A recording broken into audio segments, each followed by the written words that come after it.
Oke baik, assalamualaikum warahmatullahi wabarakatuh.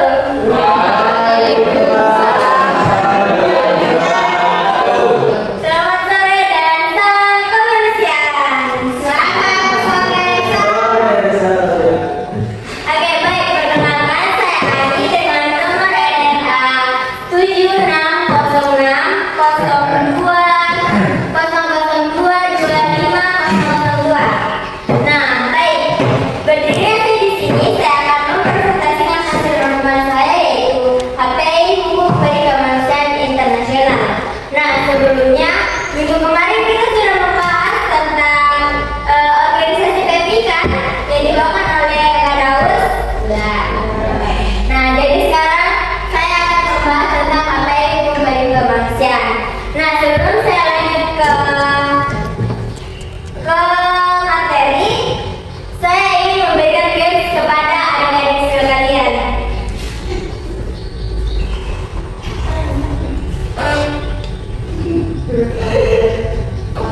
Oke, baik. Dulunya itu adalah kalian semua adalah jadi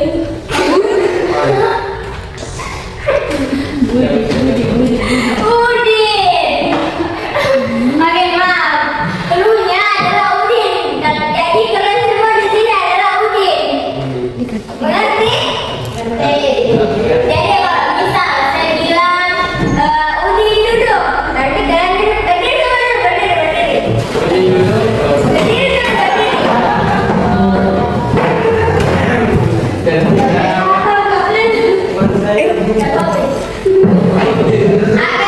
Jadi kalau saya bilang Udin duduk, berarti kalian duduk. Tidak, duduk. Udin berdiri, kalian berdiri. Tapi kalau saya bilang duduk, jangan duduk karena tidak ada perintah Udinnya. Kan dulunya itu Udin. Oke, kita mulai ya. Siap? Oke, Udin duduk. Udin berdiri. Udin hormat. Udin tegak. Udin duduk. Udin berdiri. Udin ketawa. Udin duduk. Saya tidak berhenti. Saya tidak berhenti ketawa ya. Jadi harus tetap ketawa juga.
Prinsip dasar.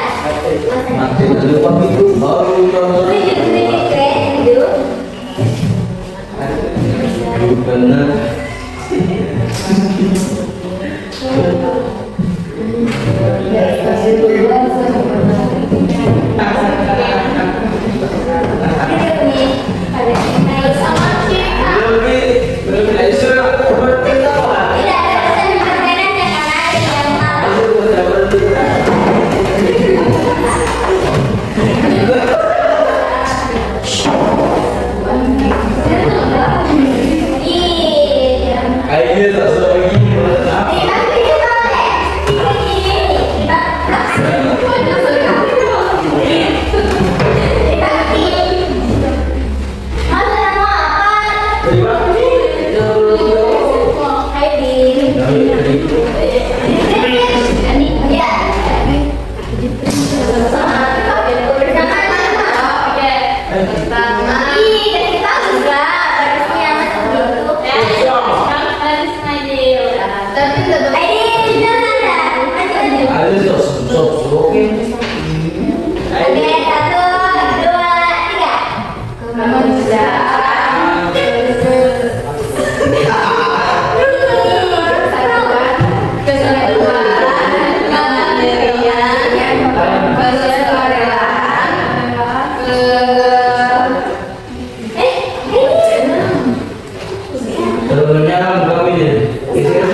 Setuju, kejutaan. Oke.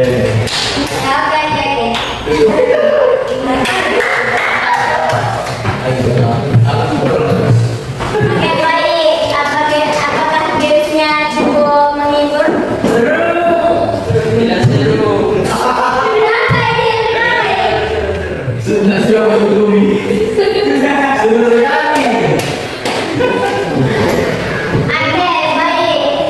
Apakah teman-teman sudah siap tidak mengikuti materi saya? Ya. Oke, kita mulai ya. HPI atau Hukum Pada Kemanusiaan Internasional.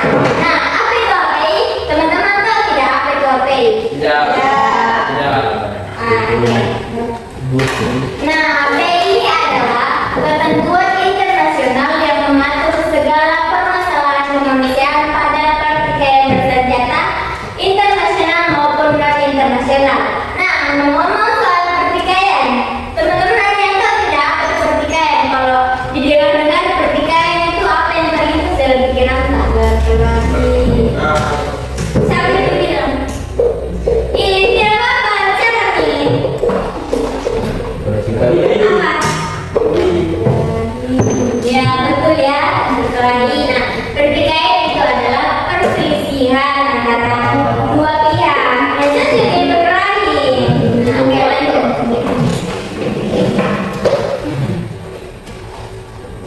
Jadi itu apa itu HPI? Apa?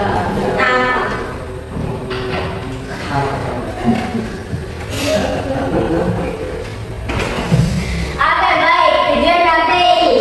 Nah, tujuan HPI ini adalah untuk mencegah dan mengurangi korban perang, kematian, penderitaan serta penghancuran lingkungan dan harta benda milik pihak yang tidak berkaitan dengan perang. Nah, adapun tujuan HPI untuk PPR yaitu untuk mengenalkan aturan perlindungan korban perang dan membatasi alat atau cara bertempur dan meminimalisir penderitaan.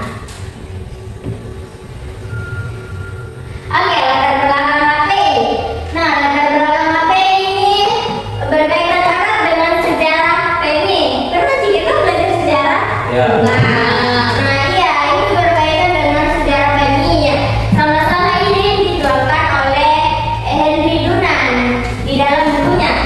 Tahu apa judul bukunya Henry Dunant?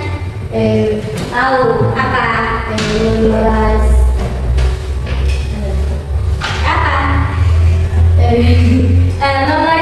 Memory of Solferino. Nah, oke, lanjut. Sumber HPI. Nah, sumber HPI ini ada dua. Yang pertama, Perjanjian Konvensi Jenewa dan Protokol Tambahan. Dan yang kedua, aturan umum lainnya yang berkaitan dengan perjanjian, misalnya Undang-Undang Lambang. Nah, miss ini bukan miss yang anu ya. Misalnya itu miss itu misalnya. Oke, lanjut. Nah, ngomong-ngomong soal Konvensi Jenewa, apa itu Konvensi Jenewa? Pernah dengar? Ya, udah. Di sejarah kemarin tidak ada.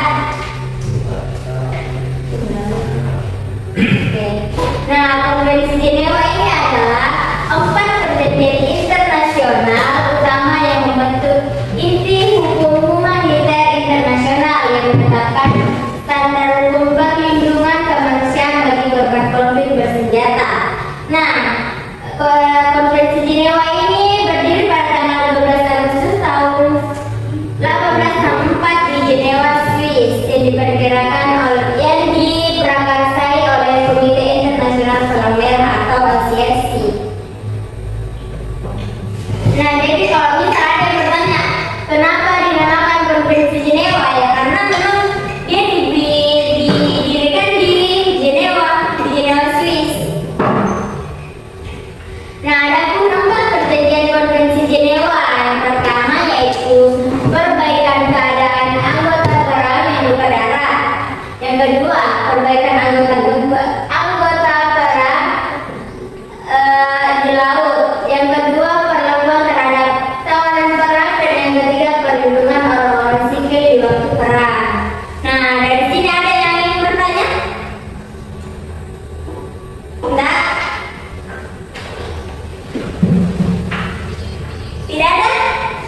Oke, lanjut. Nah, protokol tambahan. Nah, protokol tambahan ini ada 3, yaitu yang pertama tentang pertikaian bersenjata internasional, yang kedua tentang pertikaian bersenjata non internasional, dan yang ketiga tentang lambang kristal merah. Nah, ini 3 protokol tambahannya kan tadi dibahas di situ. Kita lagi dari tadi didengar. Ya, lanjut. Nah, ketentuan dasar. Nah, ketentuan dasar ini juga ada 3. Yang pertama larangan, perlindungan, dan subjek.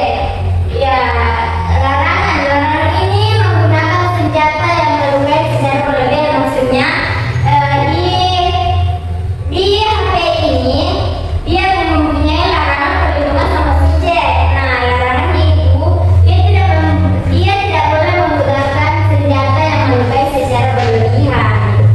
Yang kedua, perlindungan, yaitu tenaga medis, rohaniawan, dan lembaga kemanusiaan seperti ICRC yang menggunakan lambang palang merah, bulan sabit merah, atau kristal merah, yaitu dihormati dan dilindungi.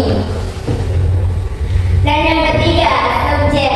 Nah, subjek ini adalah perlindungan yang diberikan oleh orang yang tidak ikut berperang seperti warga-warga biasa.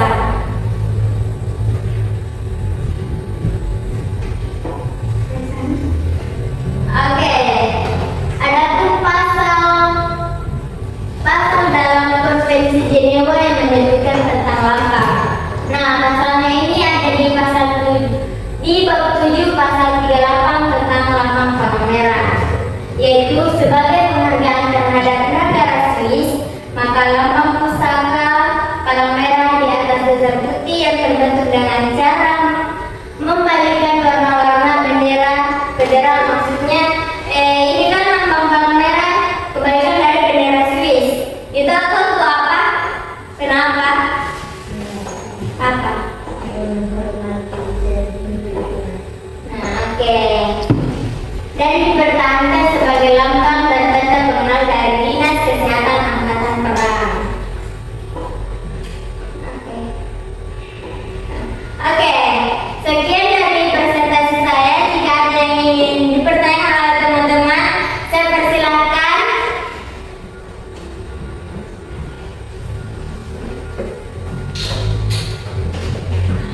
Siapa yang ingin bertanya? Saya. Oke, apa?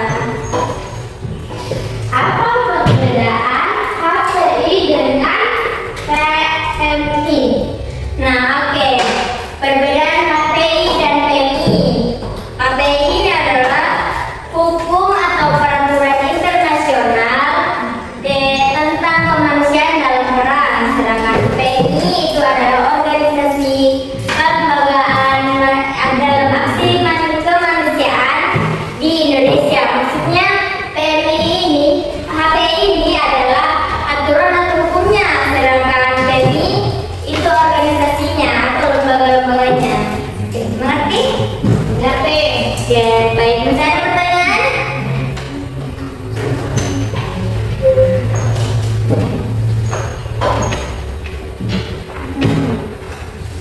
Tidak ada? Tidak ada. Oke, baik. Nah, baik, ada pun kesimpulannya, yaitu HPI adalah aturan yang berkaitan yang berlaku saat menggunakan senjata untuk melindungi korban perang seperti warga sipil, tenaga medis, dan tawanan perang. Nah, oke. Baik, sekian presentasi dari saya. Kurang lebihnya mohon dimaafkan karena saya sendiri juga masih belajar. Nah,